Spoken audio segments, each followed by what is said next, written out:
본문을 가지고 실천적 신앙이라는 제목으로 말씀 나누도록 하겠습니다.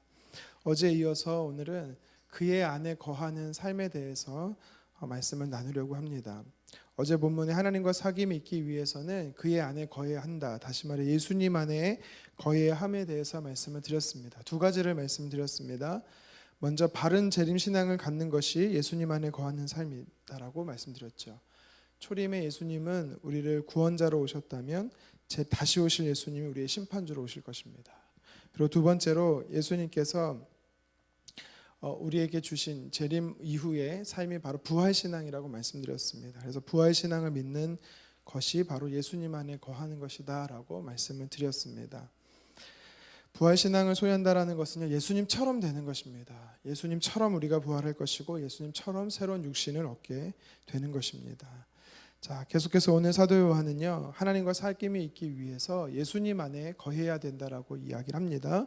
그러면서 역시 두 가지를 우리에게 도전하고 있는데요, 그것을 한 가지씩 살펴보면서 우리 삶에 적용해 보기를 간절히 원합니다. 첫 번째는 사도 요한이 오늘 본문을 통해서 예수님 안에 거하는 삶이 무엇인가 이야기할 때 거룩한 삶을 이야기하고 있습니다. 거룩하다라는 것은요, 구별되다라는 것입니다. 무엇에 대해서 구별되어야 된다라고 말합니까? 죄에 대해서 구별해야 된다라고 오늘 성경은 이야기하고 있습니다. 우리 6절 말씀 한번 같이 읽겠습니다. 그 안에 거하는 자마다 범죄하지 아니하나니 범죄하는 자마다 그를 보지도 못하였고 그를 알지도 못하였느니라. 아멘. 예수님 안에 거하게 될 때 우리가 죄를 범하지 않는다라는 것이지요. 예수님께서는 이미 우리에게 오실 때 우리의 죄를 대속하시기 위해서 오셨다라고 5절에 이야기하고 있습니다. 만약 예수님께서 이 땅에 오셨을 때 죄로 대속하실 수 없는 존재다라면 어떻게 됐을까요? 예수님은 이 땅에 오실 때 이미 벌써 죄 없는 육신으로 오셨습니다. 히브리서 4장 15절에 이렇게 말합니다. 우리에게 있는 대제사장은 우리의 연약함을 동정하지 못하실 이가 아니요 모든 일에 우리와 똑같이 시험을 받으신 이로되 죄는 없으시니라. 동정녀의 몸으로 오신 이유가 바로 우리를 구원하시기 위해, 죄 없는 상태로 오시기 위해 오신 것이죠. 남자와 여자의 관계를 통해 육신을 입게 되면 그가 누가 됐든지 간에 그는요, 죄가 있는 상태로 이 땅에 오게 된 것입니다. 예수님은 죄가 없으신 분이십니다. 죄 없는 몸으로 이 땅에 오셔서 우리의 모든 죄를 해결해 주시려 오신 것이죠. 그렇기 때문에 우리가 예수님 안에 거한다라는 것은 죄 없는 예수님으로 말미암아 우리가 죄가 없게 된다라는 것을 이야기를 합니다. 그런데 오늘 본문의 8절에 보면 이렇게 말하죠. 죄를 짓는 자는 마귀에 속하나니 마귀는 처음부터 범죄함이라. 자, 이 말씀을 읽으면 우리가 한 가지 이 앞절과 이 5절, 6절에서 내려오는 말씀과 8절의 말씀에 부딪히는 게 한 가지 있습니다. 뭐냐면 우리가 분명히 예수 그리스도께서 우리의 죄를 예수님 안에 머물며 우리가 죄를 짓지 않는다라고 이야기를 하는데 어떻습니까? 우리의 개인적으로 살펴보면 우리가 죄를 짓지요. 그럼 이 본문과 이 앞의 말씀이 상충되는 것인가? 그런 의미가 아니지요. 그런 의미가 아니라 우리가 예수님 안에 거할 때 예수님이 우리를 죄를 짓지 않도록 도와주신다라는 것입니다. 그 안에 머물 때 우리가 그리스도 안에 머물 때 우리가 죄와 구별될 수 있다라는 것을 이야기하는 것입니다. 왜 우리가 죄를 짓지 않을 수 있는가? 오늘 말씀 8절에서도 이야기를 하는데요. 이미 벌써 사단의 전략을 타파하시기 위해서 사단의 전략이 무엇인지 알고 그 괴계를 마귀를 멸하시려고 이미 예수님이 오셨다라고 성경은 이야기합니다. 이 마귀의 일이 무엇인가? 이 요한복음 10장 10절에 찾아보니까 도둑이 오는 것은 도둑질하고 죽이고 멸망시키는 것뿐이다. 다시 말해 사단의 전략이 이런 것입니다. 예수님께서는요, 우리의 죄를 도말하실 뿐만 아니라 이러한 사단의 일을 다 아시고 그것을 하나님께서 멸하셨다라고 이야기를 합니다. 예수님 안에 머물지 않으면, 하나님과 친밀한 교제를 누리지 않으면 우리가 빼앗기는 것이 있습니다. 그것이 뭐냐면 구원의 기쁨이죠. 다윗이 시편 51편에 다윗이 밧세바를 범하고 나서 하나님 앞에 회개하는 장면이 기록된 성경이 바로 시편 51편입니다. 그가 이렇게 두 가지를 구합니다. 첫째는 성령을 내게서 거두지 말라는 기도를 드립니다. 당시는요, 구약은 성령이 오셨다가 가시기도 합니다. 하지만 신약은 다릅니다.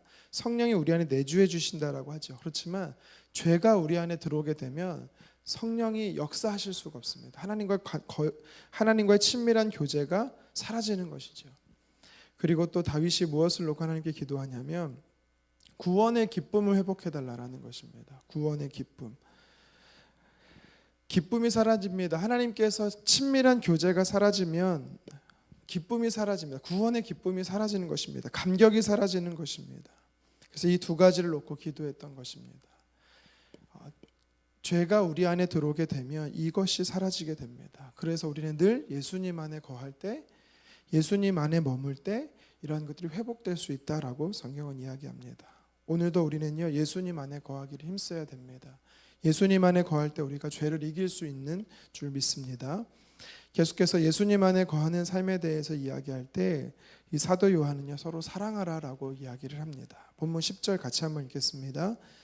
이러므로 하나님의 자녀들과 마귀의 자녀들이 드러나나니 무릇 의를 행하지 아니하는 자나 또는 그 형제를 사랑하지 아니하는 자는 하나님께 속하지 아니하리라.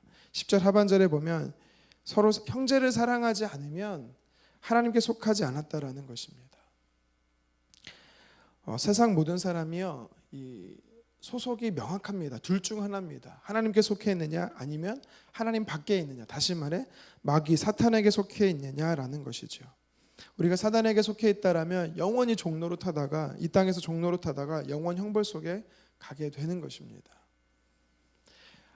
반대로요, 예수님 안에 거하는 것, 다시 말해 하나님께 속한 자는요, 영원한 천국을 소유하게 됩니다. 근데 이 둘의 명확한 구분점이 있습니다. 그것이 뭐냐면 형제를 사랑하느냐라는 것이죠. 하나님의 이 실체 자체가 사랑이십니다. 하나님은 사랑이다라고 말합니다.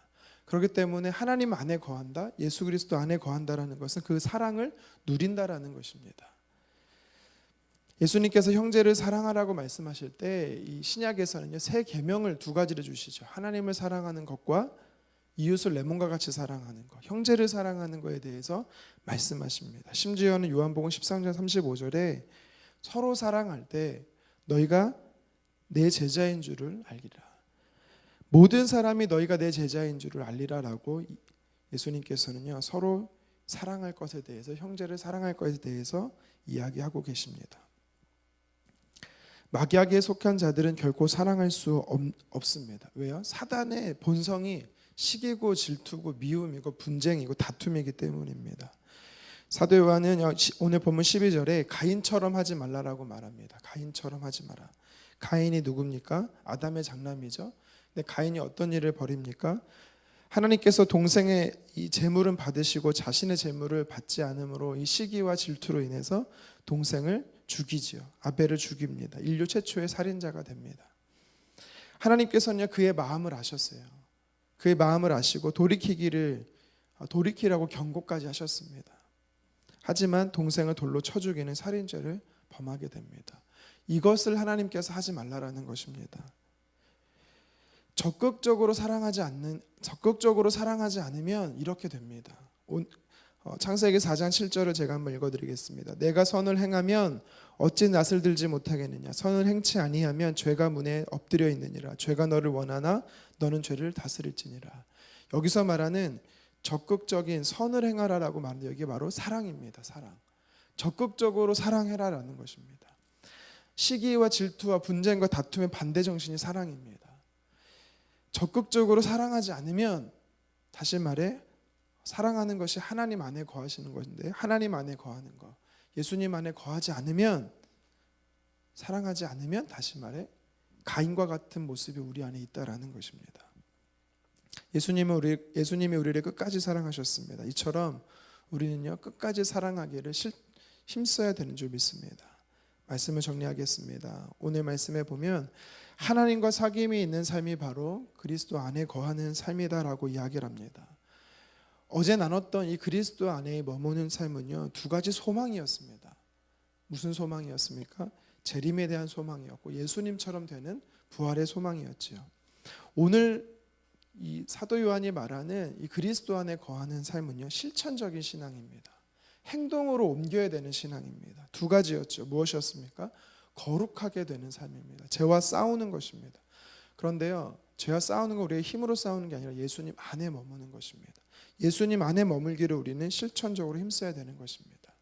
또한 형제를 사랑하는 거다라고 성경은 이야기합니다. 그것이 실천적으로 형제를 사랑해야 됩니다. 적극적으로 사랑해야 되는 것입니다. 내가 먼저 손을 내밀어야 되는 것입니다. 내가 먼저 사랑을 행해야 되는 것입니다. 그것이 예수님 안에 머무는 것이고 하나님과 친밀한 사귐이 있는 삶이다라고 이야기를 하고 있습니다. 오늘 형제를 사랑하는 것, 그리고 죄와 싸우되 거룩함 가운데 구별되는 삶, 이 삶을 실천하는 저와 여러분 되기를 주님의 이름으로 축원합니다. 기도하겠습니다.